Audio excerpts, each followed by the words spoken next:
विद्यार्थियों, आज हम आपका जो विषय ले रहे हैं वो है पखावज का वर्णन। इससे पूर्व मैंने 2 वीडियो में आपको सितार और तानपुरे इसके बारे में जानकारी दी थी। आज हम पखावज के बारे में जानकारी प्राप्त करेंगे। इससे पूर्व मैंने आपको ये बताया था कि हमारे जो 4 प्रकार के वाद्य होते हैं उसमें जो तंत्रवाद्य, सुषिरवाद्य, घनवाद्य, ये तीनों जो होते हैं ये स्वरवाद्य हैं। और जो चौथी श्रेणी आती है वाद्यों की वो होती है अवनद्य वाद्य, यानी जिनके मुंह पर चमड़ा मड़ा होता है और उसमें आघात करने पर वो स्वर की उत्पत्ति होती है, ध्वनि निकलती है। तो ये वाद्य जो अवनद्य वाद्य होते हैं ये ताल वाद्य कहलाते हैं, यानी ये संगीत में ताल देने के काम में आते हैं, इसलिए इनका बहुत ही महत्व है। हम देखते हैं कि भारतवर्ष के जो प्राचीन ताल वाद्य है उसमें सबसे पहला नाम हम देखते हैं मृदंग का आता है। उसके बारे में अनेक पौराणिक कथाएं भी हम देखते हैं प्रचलित हैं, परंतु कुछ प्राचीन जो पुस्तकें हैं उनके आधार पर ये माना जाता है कि मृदंग का प्राचीन नाम जो था वो पुष्कर था और उसके 3 मुख हुआ करते थे। धीरे धीरे आगे वो जिस तरह से संगीत का विकास हुआ फिर उसके हिसाब से इसके जो है वो 2 मुख रह गए। अच्छा, दूसरा ये था कि मिट्टी का बना होने के कारण इसको मृदंग कहा जाता था। इसलिए जो है मृदंग भारत के प्राचीन काल का अत्यंत प्रचलित जो है वो वाद्य माना जाता है। श्री गिरीश चंद्र श्रीवास्तव जी ने अपनी पुस्तक ताल परिचय में लिखा है कि ऐसा प्रतीत होता है कि मुसलमानों के आगमन के बाद से संगीत के में जो बहुत से परिवर्तन हुए उसके साथ ही मृदंग का नाम भी पखावज में परिवर्तित हुआ हो।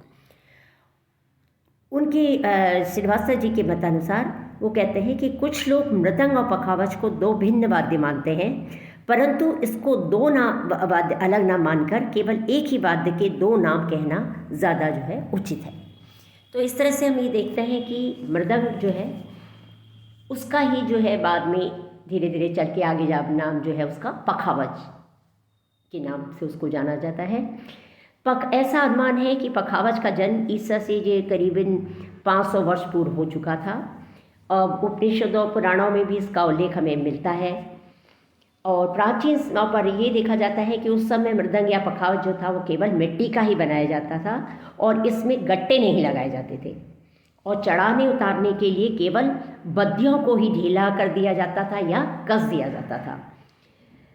फिर धीरे धीरे इसके लिए मृदंग का शरीर लकड़ी का बनाया जाने लगा और धीरे धीरे उसको चढ़ाने और उतारने के लिए उसमें गट्टों का प्रयोग होने लगा। अब 13वीं शताब्दी में हम देखते हैं कि भारत में पूर्ण तरह से मुस्लिमों का आधिपत्य जो था स्थापित हो गया था और इस कारण यहाँ पर जो यवन जो राज्यकाल में थे कई संगीत प्रेमी बादशाह थे, तो उनके समय में जो है हम देखते हैं कि ख्याल गायकी जो थी उसका प्रादुर्भाव हुआ। अब पखावज जो है वो पूर्व में जो हमारा ध्रुपद धमार जैसी गंभीर गायकी चलती थी, जोरदार गायकी, उसके साथ पखावज और मृदंग का प्रयोग किया जाता था। अब धीरे धीरे जब ये यवन काल में हम देखते हैं कि ख्याल गायकी का प्रचार बढ़ने लगा तो उसके साथ साथ ध्रुपद धमार की गायकी का प्रचार कम हुआ, तो इसलिए इसका प्रयोग भी पखावज और मृदंग का प्रयोग भी कम होने लगा। लेकिन आज वस्तु स्थिति अलग है। आज ध्रुपद धमार का जहाँ भी कार्यक्रम होता है वहाँ हम देखते हैं कि उसके साथ पखावज का प्रयोग होता है। और मृदंग के रूप में जो है दक्षिण में तो मृदंग का बहुत ही महत्वपूर्ण स्थान है और वहाँ अभी भी ये इसका स्थान अभी भी उसी तरह से कायम है। और उत्तर भारतीय संगीत में हम देखते हैं कि कथक नृत्य आदि के साथ भी पखावज का जो है इस प्रयोग जो है किया जाता है। मृदंग के जो अंग हैं उसमें हम देखते हैं कि जैसे तबले में तो दाहिना और बायां 2 अलग अलग भाग होते हैं और उसको तबले की संज्ञा दी जाती है, परंतु इसके विपरीत पखावज में इसका शरीर एक ही होता है और उसके मुंह 2 होते हैं और एक जो है उसका मुंह का व्यास 6-7 इंच का लगभग होता है और तबले के समान उस पर भी पूड़ी चढ़ी हुई होती है, उसको दाहिना कहते हैं, दाहिना भाग कहलाता है। और दूसरी ओर का मुंह जो है वो करीब 9-10 इंच का होता है और उस पर भी जो है सादी पूड़ी चढ़ी हुई होती है, उसको बाया कहते हैं। अब मृदंग का जो शरीर जो है वो लकड़ी का लगभग 24 से लेके 26 इंच का होता है और ये अंदर से ढोल के समान ये पूर्णतः पोला होता है। और पखावज के लिए हम ये देखते हैं कि विजयसाल आदि या कत्थे की लकड़ी को जो है अच्छा माना जाता है। और दाहिने और बाहें की पूड़ी जो है वो एक साथ जो है उसमें चमड़े की पट्टी से वो कसी रहती है, जिसे बद्दी कहते हैं। पखावज के करीब बीच में 8 गोले के लकड़ी के टुकड़े लगे रहते हैं गोल गोल, जिसे गट्टे कहा जाता है। और दाहिने और बाहें की पूड़ी के अंगों के नाम जो है वो तबले की पूड़ी के अंगों के नाम के समान ही दाहिने में चाटी, लौ, शाही, गजरा और बाएं में गोट, मैदान और गजरा इस तरह से होते हैं। बस अंतर ये होता है कि तबले के बाएं में शाही जो है वो स्थायी रूप से लगी हुई होती है तबले में, लेकिन पखावज का बायां जो है वो सादा रहता है और वादन के पश्चात जो है उसका बाएं का आटा किसी चपटी वस्तु से निकाल दिया जाता है। यानी मृदंग के बाएं में शाही नहीं होती, किसी किसी पखावज में वो लगा रखते हैं, लेकिन उसके शाही का प्रयोग उसमें उतना नहीं होता। उसके स्थान पर गेहूं व जौ का आटा जो है वो पानी में गूंथकर उसमें चस्पा किया जाता है। और हम देखते हैं कि जो उस पखावज को जब वो बाएं को क्या जो है उसका जो उसमें उतारना या उसको चढ़ाना होता है, तो उसमें जो गुथे हुए आटे की संख्या को या तो बढ़ा दिया जाता है या घटा दिया जाता है। और दाहिने और बाएं की और बाद में जब वादन समाप्त होता है तो ये उस आटे को खुरच कर निकाल दिया जाता है और जब पुनः वादन किया जाता है तो ताजे हुए गुथे हुए आटे का ही प्रयोग उसमें किया जाता है। और दाहिने और बाहें के स्वर में सामंजस्य स्थापित करने के लिए बाएं को भी जो है चढ़ाया और उतारा जाता है। और इसको मिलाने की विधि ये रहती है कि मृदंग जो है वो या पखावज जो है अधिकतर मंद्र या मध्य सप्तक के सा या प से मिलाया जाता है। और तबले की अपेक्षा पखावज का जो दाहिने का जो मुंह होता है वो बड़ा होता है, इसलिए वो बहुत अधिक ऊंचे स्वर में नहीं मिलता।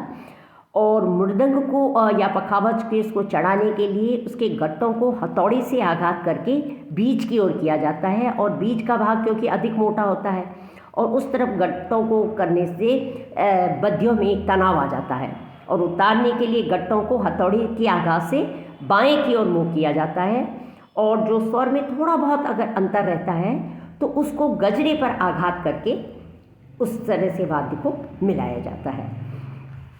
और पखावज की बैठक हम देखते हैं कि इसको ढोलक के समान लेटा कर बजाया जाता है, जिससे दाहिना और बायां मुंह सदा जो है वो दोनों उल्टी दिशाओं में रहते हैं और वादक प्राय जो है वो पालथी लगाकर बैठते हैं या वो जैसे वो बिल्कुल उसी के नीचे जो है वो गुडरी के सहारे वाद्य को रख देते हैं और दाहिने का मुंह थोड़ा सा ऊंचा रखते हैं।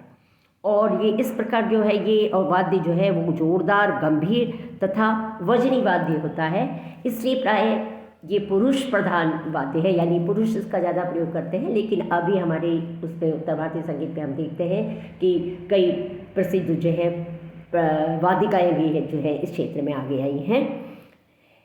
दूसरा यह है कि पखावज पर जो वर्ण बोल निकलते हैं वो कुछ बोल तो जैसे तबले की भांति कुछ बोल दाहिने की तरफ निकलने वाले होते हैं और कुछ बोल जो होते हैं वो पर्टिकुलरली बाएं के भाग में से निकलते हैं और फिर कुछ जो बोल है वो अधिकतर बोल जो है वो दोनों उनके मिश्रण से जो है वो बनते हैं दाहिने और बाएं से, तो वो संयुक्त रूप से बजाने पर प्रयोग किए जाते हैं। और इसलिए प्रत्येक वर्ण को निकालने के लिए एक निश्चित स्थान और हाथ की एक निश्चित स्थिति जो है प्रयोग में लाई जाती है। अब संक्षेप रूप में हम ये कह सकते हैं कि पखावज जो है भारतवर्ष का एक अत्यंत प्राचीन अवनद्य वाद्य है और दूसरा इसका पूरा शरीर एक भाग में होता है और बाएं में गूंथे हुए आटे का प्रयोग किया जाता है। तीसरा, पखावज के दाहिने का मुंह थोड़ा चौड़ा होता है, इसलिए ये ऊंचे स्वर में बहुत नहीं चढ़ाया जा सकता। चौथा, पखावज के बोल जो होते हैं जोरदार, गंभीर और स्थायी होते हैं। इसके वादन में पूरी हथेली का प्रयोग किया जाता है और पखावज का प्रयोग जो है ध्रुपद धमार की गायकी के साथ किया जाता है। और इसके जो मुख्य ताल इसमें बजते हैं वो धमार, चार ताल, सूर ताल, गज्झम्पा, रुद्रताल, तीव्रा आदि जो है वो इसमें बजने वाले प्रमुख ताल हैं। Thank you.